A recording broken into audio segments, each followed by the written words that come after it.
Bismillahirrahmanirrahim. Assalamualaikum warahmatullahi wabarakatuh. Apa khabar anak-anak murid Ustazah semua sekalian? Diharapkan semua hari ini sihat-sihat semuanya. Pada hari ini kita akan mempelajari tajuk yang baharu, iaitu cara beriman kepada Allah Ta'ala. Kita menyambung daripada pelajaran Tauhid yang lepas.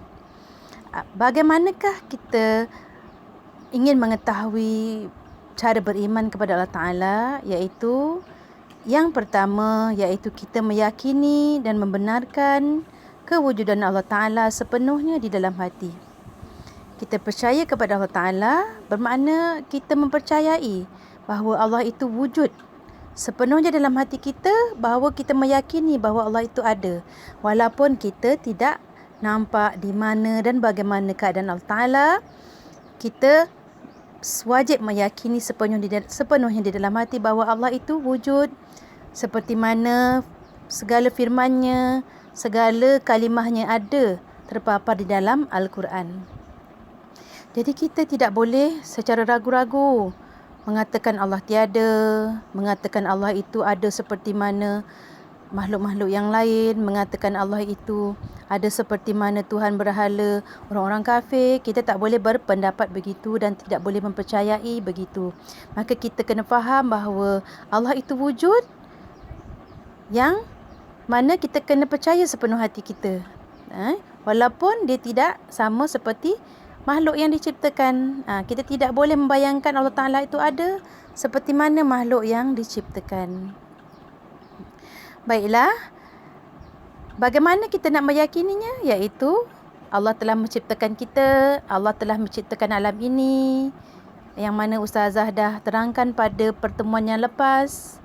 Maka adanya makhluk di dunia ini, bahawa itu bermaksud ada yang menciptakannya, iaitu Allah Ta'ala sahajalah yang menciptakan segala makhluk di dunia ini, iaitu manusia, haiwan, tumbuh-tumbuhan, langit, bintang, bulan, matahari dan segala-galanya yang kita nampak di dunia ini semua adalah ciptaan Allah. Itulah bukti bahawa Allah itu ada.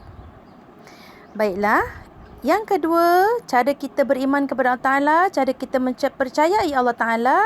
Yang kedua iaitu membuat pengakuan dengan mengucap 2 kalimah syahadah. Jadi kita sentiasa mengucap 2 kalimah syahadah itu sepanjang hari kita, satu hari paling sedikit 5 kali, iaitu semasa kita solat. Jadi bagaimana kalimah syahadah? Yang dikatakan ini iaitu asyhadu an la ilaha illallah wa asyhadu an la ilaha illallah wa asyhadu anna Muhammadar Rasulullah. Jadi mari baca bersama dengan Ustazah. Asyhadu an la ilaha illallah wa asyhadu anna Muhammadar Rasulullah. Kita baca dalam keadaan yang terus, tidak boleh diputuskan. Ini adalah kalimah syahadah, iaitu yang bermaksud aku bersaksi bahawa tiada Tuhan yang layak disembah melainkan Allah, dan aku bersaksi bahawa Nabi Muhammad itu pesuruh Allah. Maka itu adalah kalimah syahadah yang mana itu adalah pengakuan kita bahawa kita mengakui Allah itu adalah Tuhan kita dan Nabi Muhammad itu adalah Rasulullah. Baiklah, kita berbalik kepada yang ketiga, iaitu melaksanakan segala perintah Allah Ta'ala dan menjauhi larangannya. Dalam kehidupan kita, kita dahlah diajar oleh ibu bapa kita, guru-guru kita. Apa yang telah disampaikan oleh Rasulullah diajar oleh ibu bapa kita dan guru-guru kita, iaitu melaksanakan segala perintah Allah. Jadi contohnya melaksanakan perintah Allah itu seperti solat. Solat ni adalah satu kewajipan dalam kehidupan kita. Jika 10 tahun kita tidak dapat melaksanakan solat juga, kita boleh dipukul. Itu adalah perintah Rasulullah. Sekarang umur kita berapa tahun? 8 tahun, darjah 2. Maka kita mestilah melakukan solat. Kalau kita tak lakukan solat, ibu bapa kita akan mendapat dosa. Kalau ibu bapa kita meninggal, kita tak laksanakan solat, maka ibu bapa kita akan dilemparkan di dalam api neraka.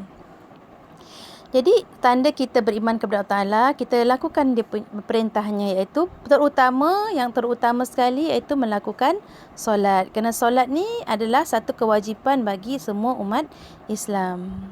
Okay, boleh kita lihat yang kedua, contohnya membaca Al-Quran. Jadi kita semua dah belajar ataupun dah menghafaz Al-Quran. Kita boleh baca sedikit demi sedikit di rumah apa yang kita telah pelajari. Sebab kita membaca Al-Quran ini adalah tuntutan Allah Ta'ala kepada kita, supaya kita mengikut perintah Allah Ta'ala, membaca kalimahnya. Kerana Al-Quran ini adalah mujizat Allah kepada Rasulullah Sallallahu Alaihi Wasallam untuk menyampaikan segala apa yang Allah perintahkan kepada kita orang Islam. Dan cuba kita lihat semula petikan yang ketiga, dan menjauhi larangannya.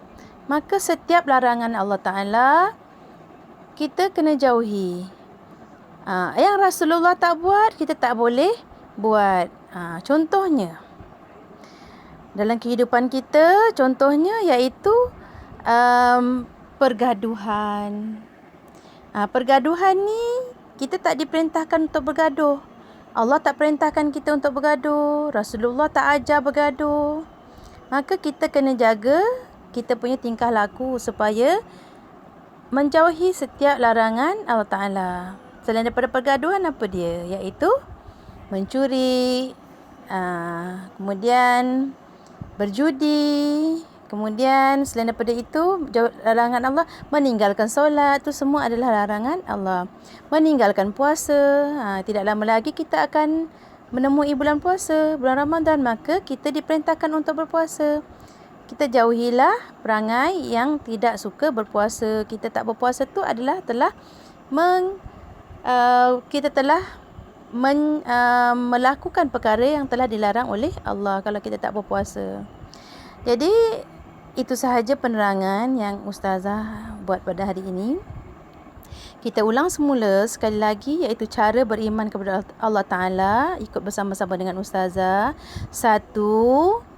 Meyakini dan membenarkan kewujudan Allah Ta'ala sepenuhnya di dalam hati. 2. Membuat pengakuan dengan mengucap 2 kalimah syahadah. 3. Melaksanakan segala perintah Allah Ta'ala dan menjauhi larangannya. Sekian, itu sahaja anak-anak murid Ustazah sekalian, harap dapat memahami. Sekian, wabillahi taufiq wal hidayah. Wassalamualaikum warahmatullahi wabarakatuh.